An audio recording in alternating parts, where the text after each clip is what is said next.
ঈদের দিন কবর জিয়ারত না করলে দুটি বিপদ আসবে। যখন কোনো ব্যক্তি কবর জিয়ারত করতে যায় তখন আল্লাহ তাআলা আসমান থেকে সেই মৃত ব্যক্তির রূহকে আবার কবরের মধ্যে পাঠিয়ে দেন। প্রিয় দর্শক, প্রতিটি মুসলিম ভাই ও বোনকে বলছি, ভিডিওটি শেষ পর্যন্ত দেখুন এবং আপনার পরিচিত মানুষদের দেখার সুযোগ করে দিন।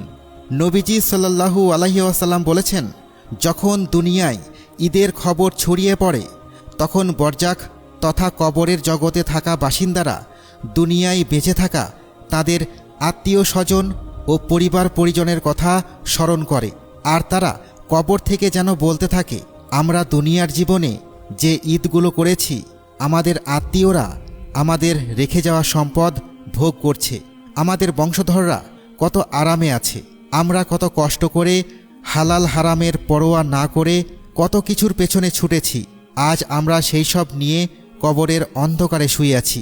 অথচ আমাদের মৃত্যুর পর আমাদের কোনো বন্ধু অন্তত একটি ছোটোখাটো নেক আমল করেও তার সওয়াব আমাদের জন্য পাঠায় না। হযরত আলী রাদিয়াল্লাহু তাআলা আনহু বলেছেন, হে আগন্তুক, ওয়াদা করো যখনই ঈদের দিন আসবে তুমি অবশ্যই তোমার আত্মীয় স্বজন ও বন্ধু বান্ধবদের কবর জিয়ারত করবে এবং তাদের জন্য দোয়া করবে। তিনি আরও বলেন, কবর জিয়ারতের সুন্নত পদ্ধতি হল কবর সামনে রেখে তাদের জন্য আল্লাহ তাআলার দরবারে মোনাজাত ও দোয়া করা। এক ব্যক্তি জিজ্ঞাসা করল, হে আলী, যদি কেউ ঈদের প্রথম দিন কবরস্থানে যাওয়ার সুযোগ না পায় তবে কি করবে? হযরত আলী রাদিয়াল্লাহু তাআলা আনহু উত্তর দিলেন, তাহলে সে ঈদের পরের দিন যাবে। আবার সে জিজ্ঞাসা করল, আমার পিতামাতার কবর অনেক দূরে, চেষ্টা করলেও 2-3 দিন এমনকি 4 দিনের মধ্যেও পৌঁছাতে পারি না, তখন কি করব?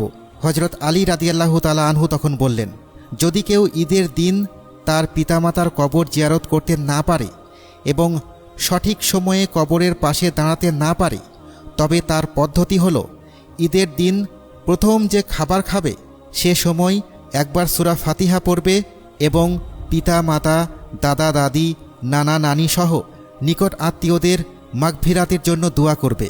এরপর তিনি আরও সতর্ক করে বলেন, যদি ঈদের আনন্দে তুমি তাদের জন্য দোয়া করার কথা ভুলে যাও, কবর জিয়ারতের কথাও ভুলে যাও, তাহলে 2 ধরনের বিপদ আসবে।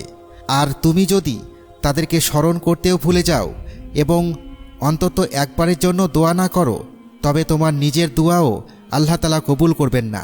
যারা কবরবাসীদের জন্য আন্তরিকভাবে দোয়া করে আল্লাহ তাআলা ফেরেশতাদেরকে হুকুম দেন তারা ওই জিয়ারতের জন্য দোয়া করুক, আর ফেরেশতাদের দোয়া আল্লাহ তাআলা বিফল করেন না, সঙ্গে সঙ্গেই কবুল করে নেন। একইভাবে প্রতিদান শুরু হয়। আর ঈদের মতো বরকতময় দিন এসে জীবিত ব্যক্তির জীবনকে সুন্দর ও শৃঙ্খলাবদ্ধ করে দেয়। প্রিয় নবী সাল্লাল্লাহু আলাইহি ওয়াসাল্লাম বলেন, যখন কোনো মুসলিম ব্যক্তি দুনিয়ায় পরিচিত কোনো মৃত ভাইয়ের কবরের পাশ দিয়ে গমন করে এবং তাকে সালাম দেয় তখন তার সালামের জবাব দেওয়ার জন্য আল্লাহ তাআলা সেই মৃত ব্যক্তির রূহকে আবার কবরে ফেরত দিয়ে দেন। আল ইস্তিজকার প্রথম খণ্ড 185 পৃষ্ঠা। এই কথা দ্বারা প্রমাণিত যে মৃত ব্যক্তি তাদের আত্মীয়কে চিনতে পারেন এবং তার সালামের জবাব দেন। যে ব্যক্তি ঈদের দিন কবর জিয়ারত করবে তার জীবন সাফল্যমণ্ডিত হবে।